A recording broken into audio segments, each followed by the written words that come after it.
The next case is a 23-year-old male who presents with a 3-month history of a persistent bump on his cheek. Clinical examination reveals a raised, smooth, firm, mucosa-colored nodule on the buccal mucosa. Let's see the photograph. This is the raised, smooth, firm, mucosa-colored nodule on the buccal mucosa along the plane of occlusion. So this is the plane of occlusion, okay?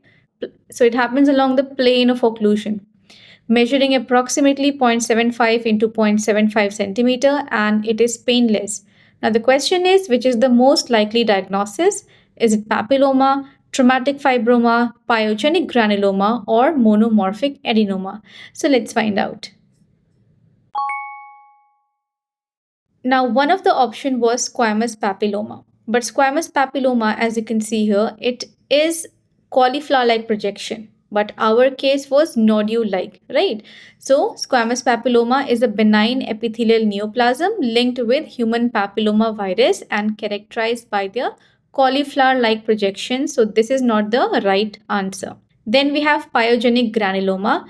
As you can see here, pyogenic granuloma is a raised red raspberry-like mass, most commonly on gingiva, and it can be ulcerated also. But in our case, the lesion was not on gingiva, it was on the plane of occlusion along the buccal mucosa. So this is also not the right answer. Remember that pyogenic granuloma are vascular reactive hyperplasia associated with persistent irritation and hormonal influences.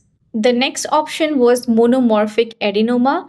Now, this is a benign salivary gland tumor that preferentially develops in the parotid glands and the minor salivary gland of the upper lip. So, this presentation also does not match our case. So, this is also not the right option. Finally, coming to the right option, which is traumatic fibroma. Now, traumatic fibroma is a smooth, formed, and lobulated mass. It is similar color as the surrounding mucosa, so you won't find any redness or ulceration here. It will be the same color as the surrounding mucosa, and it is because of trauma or localized irritation. That is why it happens along the plane of occlusion. Because of the constant trauma from the teeth, this lesion happens.